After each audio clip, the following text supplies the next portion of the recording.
സ്വർണ്ണക്കൊള്ള കേസ് 18-ന് വീണ്ടും ഹൈക്കോടതി. UDF സർക്കാർ അധികാരമേൽക്കുന്ന ദിവസം. 50 ദിവസത്തെ ഇടവേളയ്ക്ക് ശേഷം ശബരിമല സ്വർണ്ണക്കൊള്ള കേസ് ഹൈക്കോടതി തിങ്കളാഴ്ച വീണ്ടും പരിഗണിക്കും. കുറ്റപത്രം സമർപ്പിക്കുന്ന കാര്യത്തിൽ പ്രത്യേക അന്വേഷണ സംഘം വിശദീകരണം നൽകും. LDF നേതാക്കളടക്കം പ്രതികളായ കേസ് വീണ്ടും പരിഗണിക്കുന്നത് UDF സർക്കാർ അധികാരമേൽക്കുന്ന ദിവസമാണെന്ന സവിശേഷതയുമുണ്ട്. അതേസമയം അന്വേഷണം ഹൈക്കോടതി ദേവസ്വം ബെഞ്ചിന്റെ മേൽനോട്ടത്തിലായതിനാൽ പുതിയ സർക്കാരിന് ഇടപെടാനാകില്ല. കോടതിയുടെ അനുമതി കൂടാതെ SIT അംഗങ്ങളെ മാറ്റാനുമാകില്ല. എന്നാൽ അന്വേഷണം വേഗത്തിൽ പൂർത്തിയാക്കുന്നതിന് പശ്ചാത്തലമൊരുക്കാനാകും. കേസ് ഹൈക്കോടതി അവസാനം പരിഗണിച്ച മാർച്ച് 26-ന് കുറ്റപത്രം സമർപ്പിക്കാൻ SITക്ക് സാവകാശം അനുവദിച്ചിരുന്നു.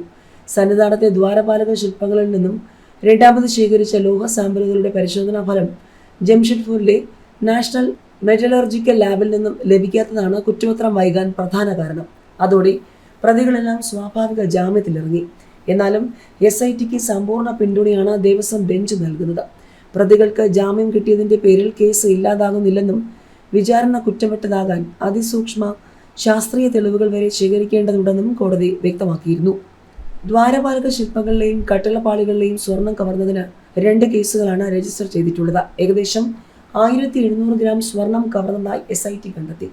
കരട് കുറ്റപത്രങ്ങളും തയ്യാറാക്കി. സ്വർണ്ണപ്പാളികൾ അപ്പാടെ മാറ്റിയെന്ന സംശയം സ്ഥിരീകരിക്കണമെങ്കിൽ കേന്ദ്ര ലാബിലെ പരിശോധനാ ഫലം അനിവാര്യമാണ്.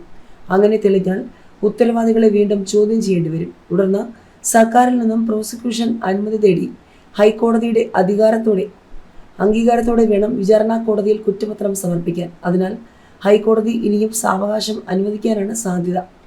ശബരിമല സ്വർണ്ണക്കൊള്ള കേസിൽ CBI അന്വേഷണത്തിന് പുതിയ സർക്കാർ തീരുമാനമെടുക്കണമെന്ന് പന്തളം കൊട്ടാരം.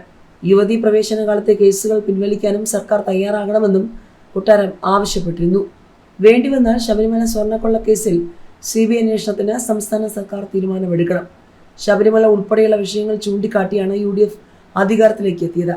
ശബരിമലയിൽ ഒരു തരി സ്വർണം പോലും ഇനി നഷ്ടപ്പെടാൻ പാടില്ല. അതിനുള്ള നടപടി ഉണ്ടാകണമെന്നും കൊട്ടാരം ആവശ്യപ്പെട്ടു. ശബരിമല സ്ത്രീ പ്രവേശനവുമായി ബന്ധപ്പെട്ട കേസിൽ സുപ്രീം കോടതിയിലെ നടപടികൾ വിശ്വാസികൾക്ക് വലിയ സന്തോഷമുണ്ടാക്കുന്ന രീതിയിലാണ് പുരോഗമിക്കുന്നത്. ഏത് ദിശയിലേക്കാണ് പോകുന്നതെന്ന് കോടതി നടപടികൾ നിരീക്ഷിക്കുന്നവർക്കറിയാമെന്നും പന്തളം കൊട്ടാരം വ്യക്തമാക്കി.